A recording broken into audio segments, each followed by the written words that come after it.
uu sameeyay ninkaasi waxa kamid ah markaad eegto berigii 1982 ama 81 ay halka bilaabmeen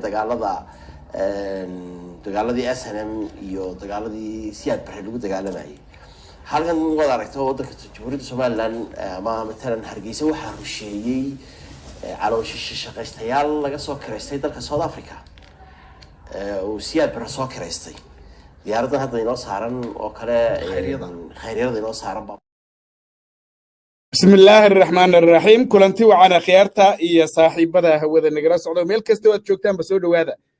نجيب أو كم ذا سياسيين تسومالي لان أن كسو موقنن ملاحظة ورباهنتا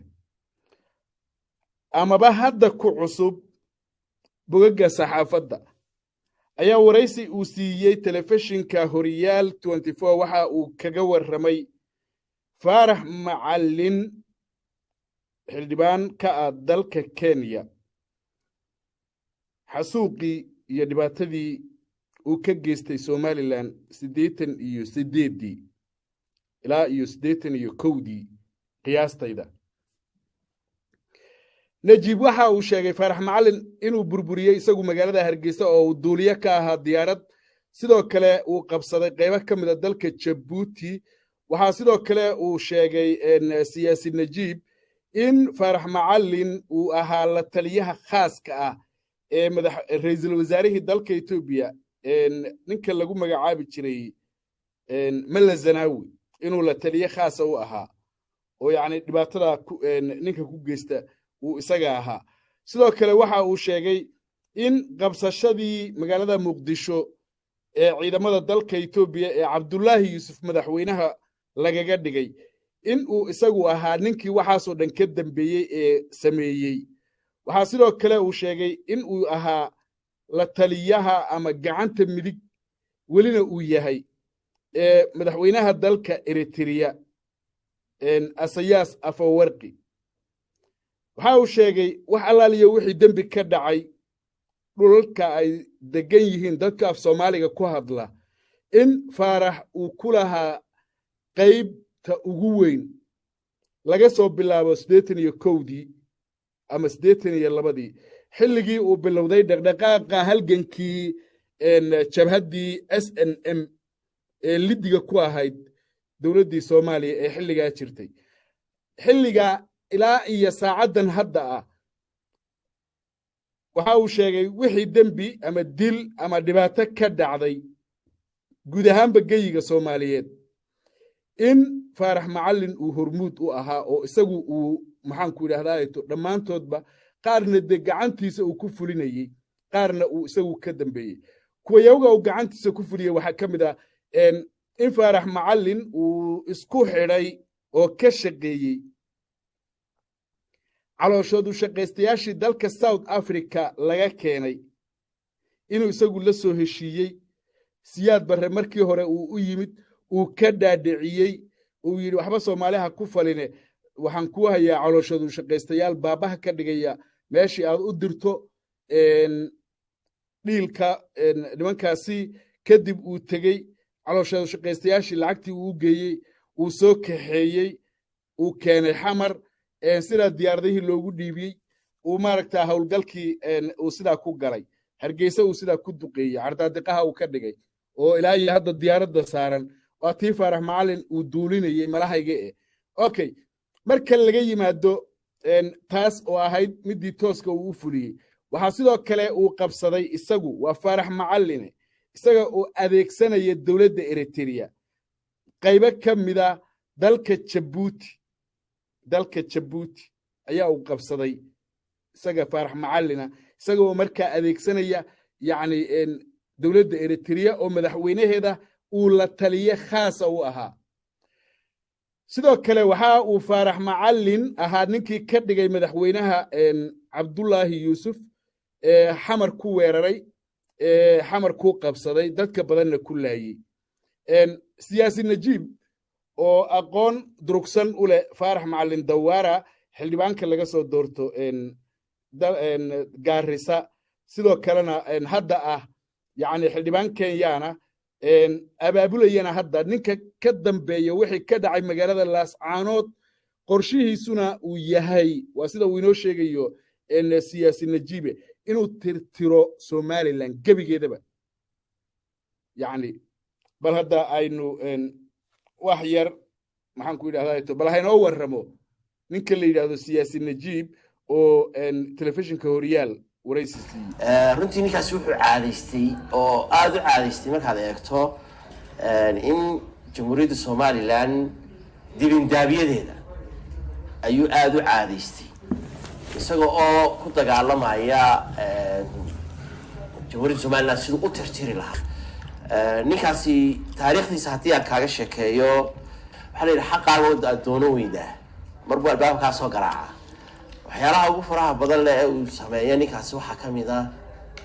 markaad eegto berigii 1982 ama 81 ay halkan ka bilaabmeen dagaaladii SNM iyo dagaaladii siyaad barre lagu dagaalamayay halkan waad aragto waddanka jamhuuriyadda somaliland ama matalan hargeysa waxaa rusheeyey calooshisha shaqaystayaal laga soo kiraystay dalka South Africa oo siyaad barre soo kiraystay diyaaradan hadda inoo saaran oo kale khayryada inoo saaran baa muujinaysa caloosha shaqaystayaashaasi waxaa laga keenay dalka South Africa cidda dadka South Africa ka keentay caloosha shaqaystayaashaasi berigaa siyaad barre la shaqaysanaysay Faarax Macalin baa ka ahaa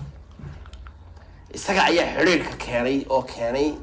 in caloosha shaqaystayaal lagu garaaco diyaarado wata hindisaha ninkii keenay ee siyaad barre ka dhaadhiciyey ee u keenay siyaad barre in hargeysa lagu weeraro somaliland dadkeeda lagu weeraro diyaarado waxaa Faarax Macalin iyo rag lamid ah waxa isagaana ka koow ahaa wakiilo uga ahaa South Africa xiriirkeeda laga soo qaaday halka siyaad barre dalka leh Faarax Macalin wuxuu ahaa la taliyihii Mana Salaawi hadaan la ogeyn dadku balaa ma oga way maleynayaan Mana Salaawi la taliyo uu ahaa Faarax Macalin waa ninkii koosgareeyay Cabdullaahi Yuusuf markii lagu soo doortay Carta shirkii Nairobi ka dhacay waxaan jeedaa Kenya ka dhacay Cabdullaahi Yuusuf lagu soo doortay waa ninkii koosgareeyay in ciidanka Ethiopia ay xoog ku geeyaan Cabdullaahi Yuusuf magaalada Xamar ay dadka ku laayaan Faarax Macalin la taliyo ka ahaa يعني waxaan ku sheegay dibindaabiyada oo Soomaalida ku dhex jiraan ku sheegay ama dadka magaca Soomaaliyeed sheegtay waliba soo reer Somaliland isagoo oo caloosha ka buko oo reer ahaan iyo dad ahaan u neceb waliba reer Somaliland ummadda reer Somaliland degta ayuu dad ahaan xitaa u neceb yahay Djibouti dhibaatooyinkii dibindaabiyadu ka geystay waxay dagaalkii Eritrea ka dhacay Djibouti laga qabsanayay meelaha xuduudaha Eritrea ay ku dagaalamaysay Faarax Macalin wuxuu ahaa dadkii koosgareeyay in Djibouti la weeraro waayo xilligaa wuxuu isna la taliyaha gaarka ah ee arrimaha dibadda u ahaa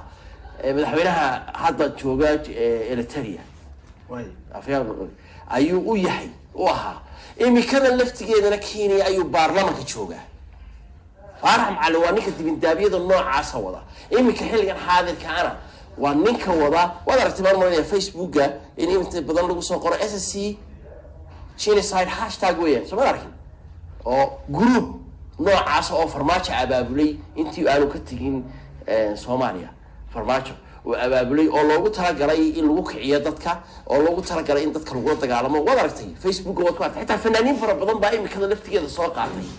ma fahatay oo aad arkaysaa lacag la siiyay oo hashtag marka waxa ka masuula waxa soo dhan arkaysa ee kicinta ka masuula xitaa ku baaqay inay dadku yimaadaan Gaariso in Somaliland laga soo duulo oo uu ku macsuumo maalintii loo waraysiga uu bixinayay ay ka mid tahay Faarax Macalin weeye waa hagaag siyaasi najiib oo ka mid ah siyaasiyiinta reer Somaliland oo sheegay wixii dunuub ka dhacay geeska Afrika in Faarax Macalin uu mas'uul ka ahaa sida aad maqlayseen ba siyaasigani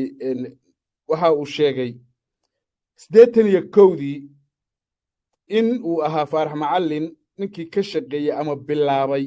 waa sida isagu uu sheegay yani markii SNM dhaqdhaqaaqeeda ay bilowday in maaragta diyaarada lagu duqeeyay diyaaradaha isagu keenay oo hawshaana sameeyay ilaa iyo tan oo ugu dambeysay warinku dambi badana intaasoo bini aadana hadduu laayay wax ka laayo Djibouti qabsaday dhinac ka qabsaday hargeysa ku duqeeyay faarax macalin ilaahay unbaa la xisaabtamayo kulley sida ninkan uu maaragtay inoo sheegay marka waxa isaga daba dhigay xogtiisa oo dhan yani bahasha shaqo kale ma lahayn miya ilaa 81dii up to now ninka daba socday shalayna hadda saaxiib bay ahaayeen lilaahiya ogow oo ما شاء الله marka waxaan leenahay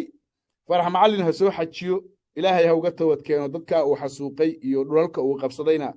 walaalaha Djibouti ha u celiyo wixii dhibaha uu geystayna ha ka maaratay ha ka tawad keeno ha ka soo xajiyaan leeyahay siyaasi Najiibna waa mahadsan yahay sida wanaagsan uu inoogu sharaxay waxa uu ogaa farax macallin uu ka ogaa oo ilaa 81dii ilaa iyo maalinka maanta wixii uu sameeyay qayb yaro kamida uu inoo soo qaaday sida uu isagu inoo sheegay marka waxaan leenahay xogaha noocana waa kuwa loo baahan yahay yani siyaasiyiinta xogogaalka wax walba og sida ay rabaan iyagu wax u sheegi kara dadka u soo gudbin kara dadka dhuunta inay bataan ayaa fiican waxaan leenahay marka siyaasi Najiib soo noqo mar kale siyaasiyiin badan baa laga rabaa ina cagjar inaad isagana ka sheekaysaan ka rabnaa haduuna ilaahay ma aha dhihin madaxweynaha deegaanka Soomaalida xasuuqyadii uu geystay meelihii dhibaatooyinka uu ka geystay ilaa iyo intii yani xasuuqyadii kala duwanaa diyaaradaha maxaan ku yiraahdaa calooshooda shaqaystayaashu ay wadeen qaybtii uu ku lahaa kolley de waad ogtahay cagjarna waa ku lahaa marka dadkaasoo dhan adaan ka rabnaa xogtooda dhammaan maxaan ku yiraahdaa wixii xog ku saabsan arrimaha adaan ka sugeynaa insha Allah ta'ala marka soo dhawow baan ku leenahay kuwaasna waa ka rabnaa waa ka sugeynaa farmaajaha naftirkiisa wax badan baad ka ogtahay isagana waa soo gudbi annagana halkan aan maaragtay ka sii gudbinaynaa insha Allah ta'ala nin allaaliya ninka xogtiisa baahiso waa sii gudbinaynaa anagu marka waa maasan tahay baan ku leenahay anuguna intaasaan ku dhaafayaa bidnil jabbaar tan iyo sarag maqal dambe fi amaan illah